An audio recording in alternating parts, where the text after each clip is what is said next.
David, 35 ans, menait une vie paisible et bien organisée. Célibataire endurci, il évitait tout ce qui pouvait compromettre sa liberté. Mais tout bascula le jour où Sarah, sa petite amie depuis quelques mois, lui annonça qu'elle était enceinte. « Ce n'est pas possible, » balbutia-t-il, le regard fuyant. « Je suis enceinte, David, et cet enfant est le tien, » répondit-elle d'une voix tremblante, espérant un minimum de soutien. Pris de panique, David ne trouva qu'une seule issue, fuir. Il coupa tout contact, changea de numéro et même de ville, espérant ainsi effacer cette responsabilité qui l'effrayait tant. Pour lui, il n'était pas prêt à être père. Les mois passèrent. Sarah, seule et brisée, trouva du réconfort auprès de sa famille et de ses amis. Elle décida d'élever son enfant sans rien attendre de David. Malgré les difficultés, elle se montra forte, trouvant un travail stable et préparant l'arrivée du bébé avec courage. Pendant ce temps, David menait sa vie comme si rien ne s'était passé. Mais quelque chose en lui était brisé. Il évitait les discussions sur la famille, les enfants, et ressentait un vide grandissant. Il tentait de se convaincre qu'il avait pris la bonne décision, mais chaque nuit, l'image de Sarah et de l'enfant qu'il n'avait jamais vu le hantait. Un an plus tard, il tomba par hasard sur une photo de Sarah et du bébé sur les réseaux sociaux.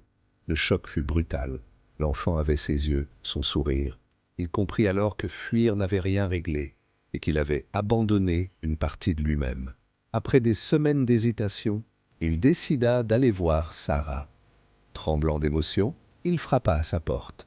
Lorsqu'elle ouvrit, un silence lourd s'installa. « Je suis désolé, » murmura-t-il, les larmes aux yeux. Sarah le fixa un instant, puis baissa les yeux vers son fils. « Ce n'est pas à moi que tu dois t'excuser. » David comprit alors que l'amour et la responsabilité ne s'enfuient pas.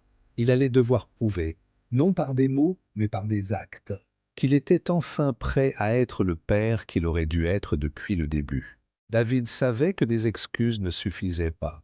Il devait prouver qu'il était prêt à être un père, à réparer ce qu'il avait brisé. Mais comment regagner la confiance de Sarah et surtout, comment se faire accepter par son fils? Les jours suivants, David tenta timidement d'entrer dans la vie de son enfant. Il proposa son aide, offrit des jouets, tenta de discuter avec Sarah, mais elle restait méfiante. « Ce n'est pas aussi simple, David, » lui dit-elle un soir en refermant la porte après une visite. « Tu es parti.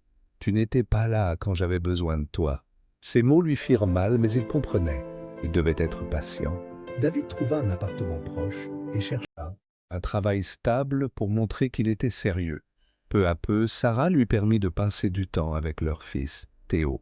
Le petit garçon, d'abord distant, l'observait avec curiosité. Un jour, alors qu'ils étaient au parc, David lui tendit un ballon. « Tu veux jouer ?» Théo hésita, puis tapa doucement dans le ballon.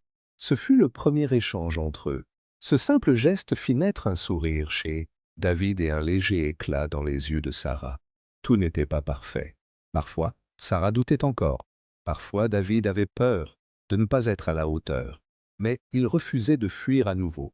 Un soir, alors qu'il ramenait Théo après une journée ensemble, il sentit le petit s'accrocher à son pantalon. « Papa !» David sentit son cœur se serrer. Il regarda Sarah qui détourna les yeux, émue. « Bonne nuit, Théo !» murmura-t-il en caressant sa tête. Ce soir-là, David comprit qu'il avait enfin commencé à rattraper son passé. Les mois passèrent. David et Sarah n'étaient pas redevenus un couple, mais ils formaient une équipe pour leur fils. David apprit à être patient, à changer des couches, à calmer les pleurs de la nuit. Il réalisa qu'aimer son fils ne signifiait pas seulement être présent, mais être constant, être un refuge. Un jour, alors qu'il aidait Théo à faire ses premiers pas, il leva les yeux vers Sarah. « Merci de m'avoir laissé une chance. » Elle sourit doucement, cette fois sans méfiance. « Merci d'avoir prouvé que tu l'as mérité. » David savait que le chemin était encore long, mais il n'avait plus peur. Parce qu'il avait enfin compris, on ne fuit pas l'amour, on l'apprend.